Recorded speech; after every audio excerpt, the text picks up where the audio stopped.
तो फिर सुबह सुबह मैं आ गई अपने टेरेस गार्डन पे और आते ही मैंने अपने छत पे जो हरियाली फैली हुई हो उसको निहारना शुरू किया।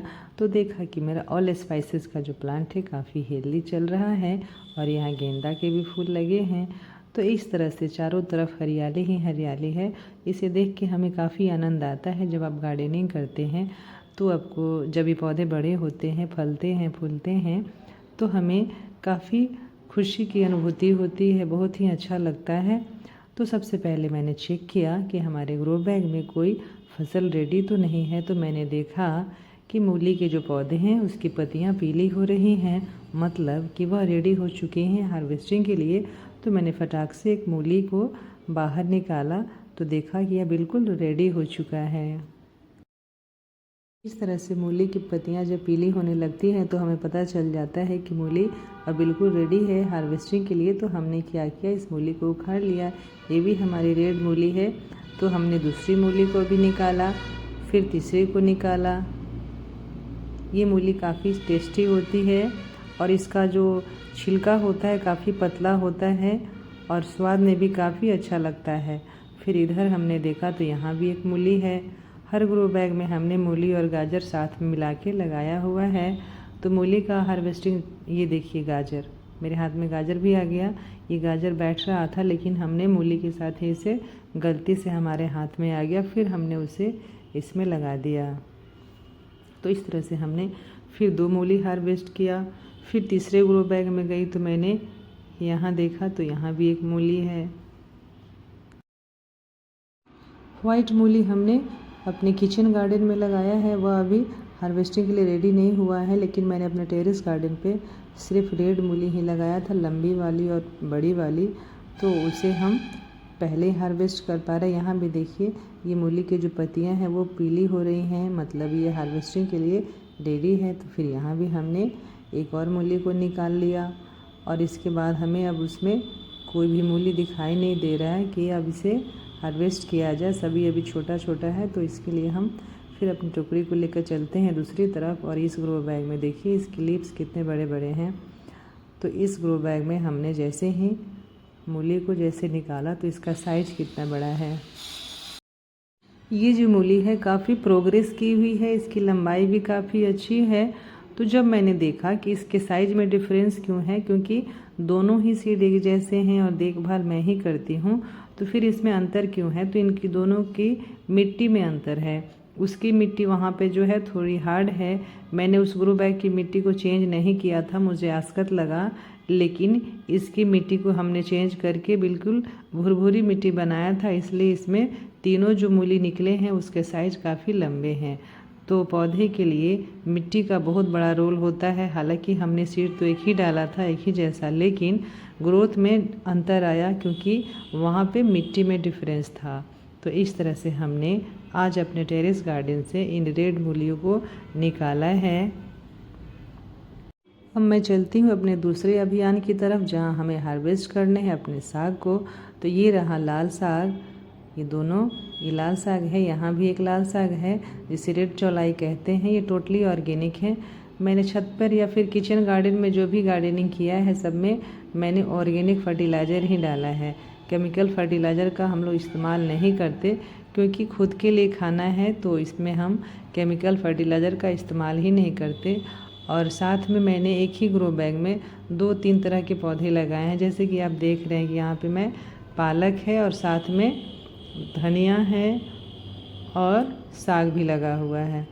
तो इस तरह से हमने साग को तोड़ लिया। फिर आगे चलती हूँ तो आगे ये सारे गाजर लगे हुए हैं, काफ़ी हेल्दी हैं। और जब हम छत पे गार्डनिंग करते हैं यानी कि सब्जियों को लगाते हैं तो साथ में हमें फूल के पौधे को भी ज़रूर लगाना चाहिए। उससे क्या होता है कि जो भी कीट पतंगे यानी कि पॉलिनेटर्स जो होते हैं, मधुमक्खियाँ हैं, तितली हैं, जिसके कारण पॉलिनेशन हो पाता है पौधे में, उससे सहूलियत हो जाती है। वो पॉलिनेटर्स उस पर आते हैं और पौधे में पॉलिनेशन हो जाता है। तो उसके लिए भी हमें चिंता नहीं होती। तो इसलिए हमें जब भी पौधे लगाएं तो साथ में फूल के पौधे भी लगाएं सब्जियों के साथ साथ। ये देखिए मेरा पालक का साग कितना बड़ा हो गया, हेल्दी हुआ है, इसलिए क्योंकि इसका पॉट बड़ा है। पॉट के साइज़ पर भी निर्भर करता है, मिट्टी पर भी निर्भर करता है और उसके कंपोस्ट पे भी निर्भर करता है, और साथ में सीड का क्वालिटी भी उस पर भी निर्भर करता है। तो इन सारी बातों का जब अपने गार्डनिंग में हम ख्याल रखते हैं तो हमें अच्छा रिजल्ट मिलता है। ये देखिए, ये जो हम इसको निकाल रहे हैं ये है धनिया का पौधा, जो कि हमने सीड लिया हुआ था, लेकिन ये सीड अच्छा नहीं है, बहुत छोटे पौधे में ही इसमें फ्रूट आने लगे हैं, तो इसे हम निकाल रहे हैं। अब इसकी जगह पे मैं दूसरे पौधे को लगाऊंगी। इस ग्रो बैग में नहीं, दूसरे ग्रो बैग में मुझे फिर से धनिया लगाना है, और कई जगह हमने लगा दिया है, हालांकि वीडियो मैंने शूट करके आपको दिखाया नहीं है। तो इस तरह से देखिए, सीड ख़राब था तो रिजल्ट भी ख़राब हो गया। तो गार्डनिंग जो है एक सीखने का जरिया है कि हम करके सीखते हैं। यहाँ पालक भी हमारा काफ़ी हेल्दी है, अच्छी तरह से ग्रो किया है। अब आप जानना चाह रहे होंगे कि हमने इसमें कौन सा फर्टिलाइज़र दिया है। तो इसमें मैंने कई तरह के फर्टिलाइज़र दिए हैं। मिट्टी तैयार करने में हमने वर्मी कंपोस्ट, नीम की खली, राख और फंगीसाइड मिलाकर मिट्टी तो बनाया ही था। साथ में जब पौधा बड़ा हो गया उसके बाद हमने उसमें उपले का पानी भी दिया है, सरसों की खली का लिक्विड फर्टिलाइज़र भी दिया है, राख का पानी भी दिया है। मतलब राख को हम लोग फुला देते हैं, रात में भिगा देते हैं और सुबह होकर उसके पानी को देते हैं, तो उसमें पोटेशियम की कमी पूर्ति हो जाती है। फिर नाइट्रोजन के लिए हमने इसमें दिया है गोबर की खाद। तो इस तरह से जब इन सारी चीज़ों का हम अपने पौधे में इस्तेमाल करते हैं तो हमें बेहतर रिजल्ट ज़रूर मिलता है। और पॉट का साइज़ हमारा देखिए बड़ा है, तो इसमें पालक का ग्रोथ कितना ही अच्छा है। तो सबसे पहले पौधे के लिए हम पॉट का साइज़ बड़ा ही रखते हैं, क्योंकि अगर हम छत पे गार्डनिंग करते हैं तो फिर रिजल्ट ख़राब हो जाए, एक सीज़न हमारा ख़राब हो जाए। इससे अच्छा है कि हम इन सारी बातों को अपने गार्डनिंग में ज़रूर इस्तेमाल करें। जब से हमने गार्डनिंग शुरू किया है तब से हमने एक भी सब्ज़ी के छिलकों को बाहर नहीं फेंका है।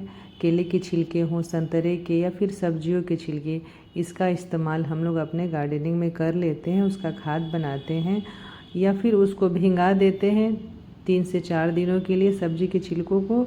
फिर उसके पानी को हम लोग छान कर उसे पतला करके पौधे में देते हैं, तो भी उसे काफ़ी न्यूट्रिशन प्राप्त होता है। इस तरह से हम अपने टेरेस गार्डन में इसका इस्तेमाल करते हैं। तो देखिए मेरा पालक कितना हेल्दी है, क्योंकि इसका जो ग्रो बैग है इसका साइज़ बहुत बड़ा है और इसमें हमने लगाया हुआ है बीन्स और पालक साग। तो बीन्स जो है वो लेगुमिनस प्लांट है, उसमें नाइट्रोजन फिक्स करता है, तो इसको हमने इसके साथ में लगा दिया है। तो पालक इसमें काफ़ी हेल्दी है। हम लोग जब बागवानी करते हैं तो साथ में हम क्रॉप रोटेशन भी करते हैं। मतलब एक ही ग्रो बैग में हम हर बार उसी पौधे को नहीं लगाते हैं, बल्कि उसमें हम पौधे को चेंज करके लगाते हैं। जैसे इस बार साग लगाया तो अगली बार कुछ और पौधा लगा देंगे। तो इस तरह से क्या होता है, क्रॉप रोटेशन के कारण सॉइल की जो फर्टिलिटी होती है वो बढ़ती जाती है। तो इसका भी हमें खास ख्याल रखना होता है। यहाँ मैं दिखा रही हूँ आपको कि ग्रो बैग में जब मिट्टी अब अच्छी नहीं थी तो उसका ग्रोथ देखिए, इतना ग्रोथ कम है और ग्रो बैग का साइज भी उतना बड़ा नहीं है जितना बड़ा वो था। तो इसकी मिट्टी भी अच्छी नहीं है, तो इसका ग्रोथ ख़राब है। तो इस तरह से हम जब इन सारी बातों का ख्याल रखते हैं तो हमें रिजल्ट ज़रूर बेहतर मिलता है। और ये सब हमें करके सीखा है। ये सब गार्डनिंग जो है आप करने के बाद ही सीख सकते हैं, यानी प्रैक्टिकल है। इसको बिना किए हुए हम लोग समझ नहीं सकते। हमने भी बहुत बार गलतियाँ की हैं और आज भी हो रही हैं, लेकिन हर गलती से आदमी कुछ ना कुछ सीखता ही रहता है। तो इस तरह से हमने धनिया हार्वेस्ट किया है और साग किया है, मूली किया है। मैं अपना गार्डन भी आपको साथ में दिखा रही हूँ। ये जो गुलाब देख रहे हैं रेड कलर का, इसको हमने कटिंग से तैयार किया है। और फिर मैं अपने क्यारी में आ गई, तो क्यारी में मैं आपको दिखाऊं तो यहाँ पे है पालक साग। यहाँ भी मैंने पालक साग लगाया है और पालक साग के साथ यहाँ पे आलू के साग भी हैं। तो आलू को भी हम लोग साग में इस्तेमाल करते हैं। हमारे यहाँ लोग आलू के साग को भी हम लोग इस्तेमाल कर लेते हैं। तो हमने इसे भी आज हार्वेस्ट कर लिया। सोचा कि इसे भी साग में मिला दूँगी तो काफ़ी टेस्टी लगता है, तो मैंने इसे भी आज हार्वेस्ट कर लिया। बागवानी की खास बात होती है कि हमें धैर्य रखना सिखाता है, क्योंकि जब हम करते हैं तो बहुत सारे पौधे ख़राब होने लगते हैं, तो हमें लगता है कि हमने जो मेहनत किया वो बेकार हो गया। फिर हम लोग उस संयम से काम लेते हैं, उसके बारे में सोचते हैं कि ऐसा क्या करें कि पौधा ठीक हो जाए। मैं जस्ट इसका उदाहरण आपको बता रही हूँ। ये जो आप टमाटर देख रहे हैं, ये टमाटर मैंने सीड से ग्रो किया हुआ था सितंबर महीने में।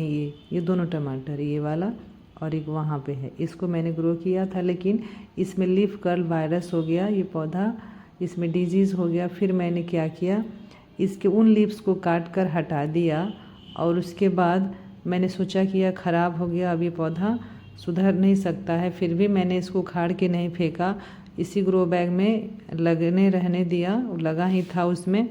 और देखिए अभी यह टमाटर पक भी रहा है। तो इस तरह से मैंने उसको अपने संयम से ठीक रखा, ना कि कोई दवा किया। तो गार्डनिंग में हमें संयम भी सिखाता है। बागवानी बहुत ही खूबसूरत चीज़ है, हमें ज़रूर करना चाहिए। हर लोगों को अपने छत पे या फिर बालकनी में ज़रूर कुछ ना कुछ पौधे को लगाना ही चाहिए। तो फ्रेंड्स, अगर वीडियो पसंद आया तो लाइक, शेयर, सब्सक्राइब करना ना भूलें। तो फिर मिलते हैं अगले वीडियो में, तब तक के लिए हैप्पी गार्डनिंग।